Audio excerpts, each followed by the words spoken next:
What up, Mike D checking in here. There's been a lot of talk online this week about a Jay-Z interview that was done 4 years ago where Jay said no one can stand next to him on that Verzuz stage. And since then, we've had many people come out, many people of different eras, different age brackets, and just having discussions about Jay-Z and the possibility of him being in a Verzuz. And I have been shocked and surprised about some of the things that people have had to say.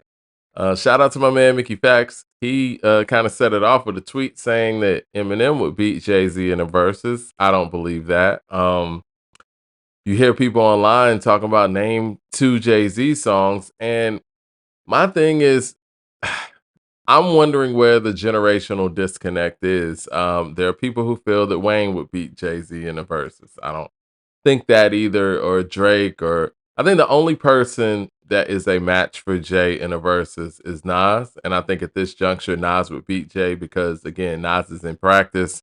He's just dropped 6 albums in the past 3, 4 years. He's been touring. He understands what parts of his catalog are working with current audiences in 2025. I just think that that hill and that rhythm, and I believe in rhythm when it comes to music and performing. I believe that rhythm is very important. And I believe that cohesive nature is very important. And not only has Jay Z not put out an album since 2017, but he hasn't toured in a very long time either. And judging by what people are saying online, I don't know what parts of Jay Z's catalog they're familiar with, what parts they haven't heard yet, but many people feel that his music hasn't aged well. I mean, I can concede to some of those things. I think certain things on Volume 2, from the production standpoint, may not have aged as well as, let's just say, the Blueprint or things like that. But the hill that Jay Z would have to climb to actually do a versus, he would have to understand what is going to connect. And I think that he's been out of the rap circle as an MC and as an artist for so long. I don't think he is hands on understanding what connects and what doesn't connect. Um, and I think that's where the disconnect is with younger audiences and some older audiences too. And, you know, I think people don't even view Jay Z as an artist anymore. I think he's viewed more so as a businessman and a business broker in this hip hop world, as opposed to the supreme lyricist that many of us, you know, fell in love with and became fans of. Now this is what Jay would, if he were to do a versus, which he's not gonna do. And there are many reasons why I don't feel that Jay would do a versus. One, you know, I don't think that there is a reward for him to do such. I think that his legacy is held super high already. Billboard named him the greatest MC of all time. Many people say that he is the GOAT. And why go out there on a versus stage, let's just say against Nas or somebody like that who's comparable, and risk the fact that people may not feel that way anymore? Just keep people's feelings where they are, right? I think that's one of the reasons he wouldn't do a versus. Another reason is there's no financial incentive, or you know, it's not going to be one of those things where I'm doing it for the culture or whatever. Like we saw with Hip Hop 50, you know, while everybody was doing cultural things and banding up together for hip hop and this cultural event, Jay was doing you know, a shrine of himself in Brooklyn, doing the Brooklyn Library, right? So he's not going to go out there and just quote unquote do it for the culture. There has to be some level of a financial incentive, and there has to be, I would say, not what's the word I'm looking for, strategic partnership, if you will. And so if he were to do a versus with some level of a strategic partnership with Title, then that looks biased if he's going against whoever, Nas or whoever. You know what I'm saying? So that compromises the competition or the competitive side of it all, even if there is some level of synergy and collaboration there. Um, Jay holds his reputation very high, but I think in recent years, I think he wants to be known more so as a businessman than an MC and an artist.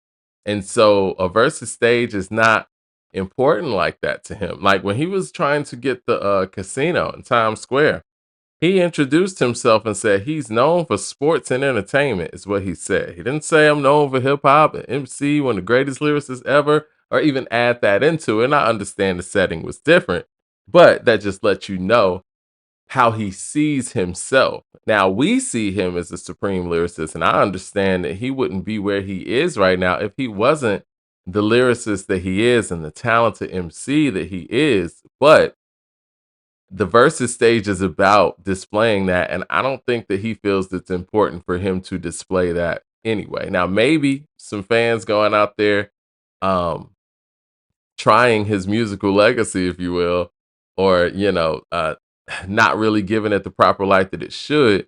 Maybe that's incentive to go out there and make new music or go out there and do a versus. But again, if he does a versus, the only verses that we want to see in hip hop, I'm gonna keep it real. We don't want to see Jay Z on the stage with Wayne. There's a certain generation that might want to see that. They're a generation of Wayne fans. But if you're a person who came up in Jay's era and you went to the record store on Friday to go get the blueprint on 9/11, or go get, I mean, not Friday, I'm thinking about today's time, on Tuesday to go get the blueprint, go get volume 3, you know the conversation is him and Nas. That's what it is. Just like the conversation with Pac was big. It is what it is. There's no running from that. You know what I mean? And he's not going to do that. And I mean, if he did do it, it would be doing it for the culture and it would be a quote unquote celebration, but there's no way to not make it a competition. Ether exists out there, and there's also a risk of saying, like, yo, you don't want people online saying that, this is Ether 2.0 or that Jay-Z got beaten. I always think about, LeBron James not getting in the slam dunk contest or whatnot. And I somewhat understand it. And the pressure that LeBron's had is different than the pressure that Kobe and Jordan had, different times and everything. But if LeBron were to go out there in the slam dunk contest and lose, it's news.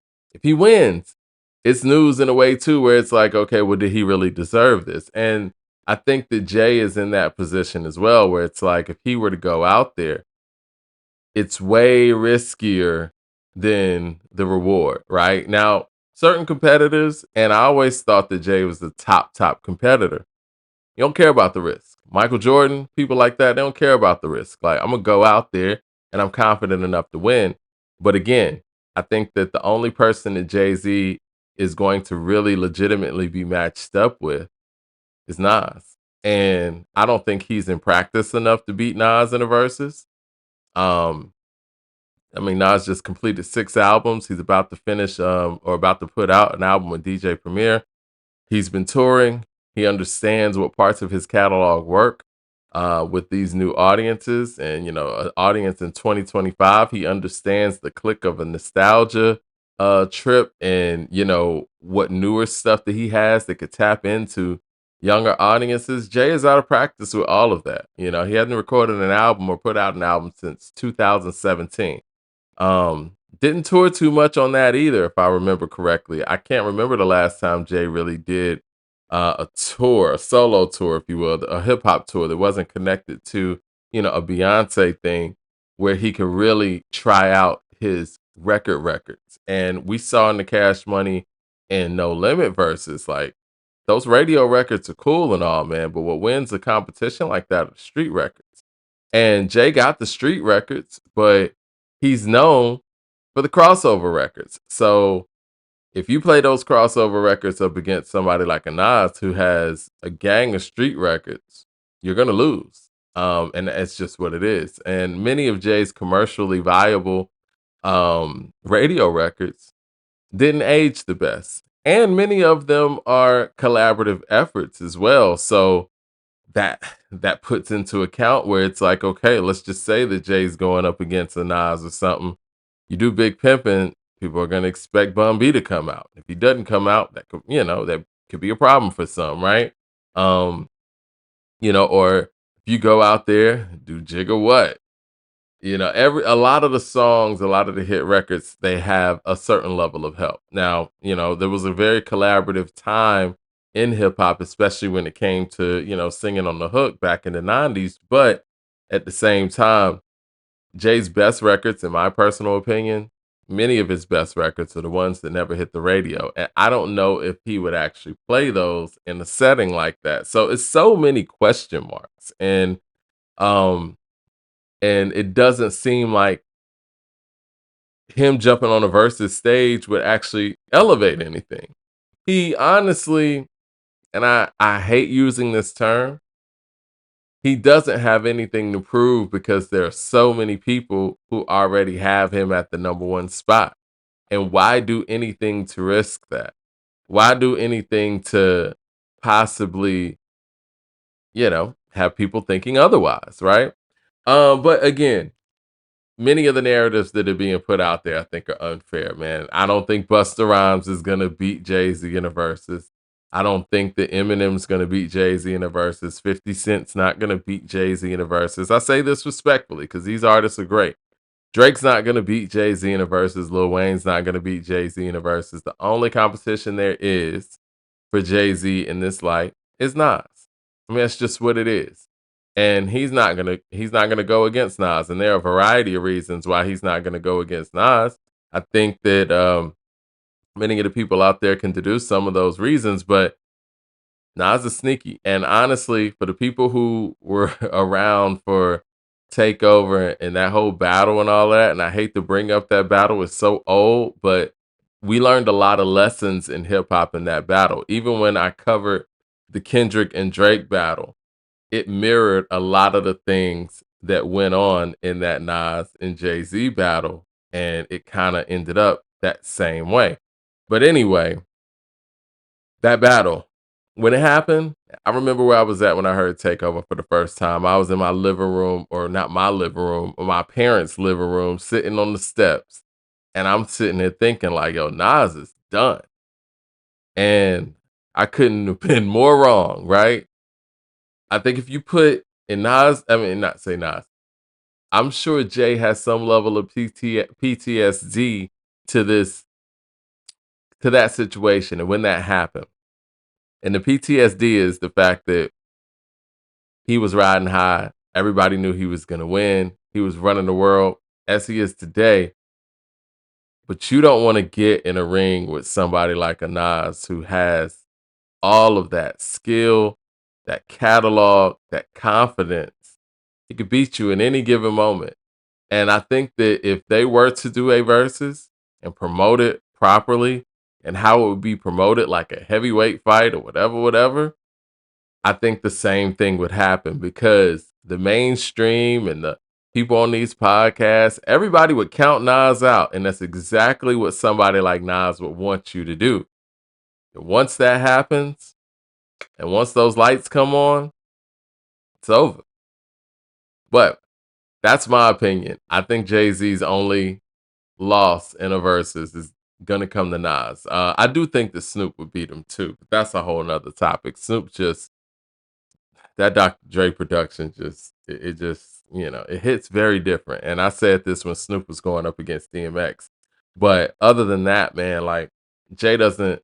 All these people that folks are throwing their names out or whatever, Jay's not gonna lose to them. But if it were a Jay and Nas versus, which is what everybody would want to see, um, Nas would win that, and but we're not going to see that. Jay's not going to do a versus. So I mean, everything that I'm saying is just speculation and just whatever. It really doesn't mean anything because it's not going to happen. Jay's not going to get in the versus stage, get in the versus arena because again, there's no incentive for him to do so. The risk is too high and he's too out of practice to even go up against the person that we really want to see him go against. But let me know what you guys think.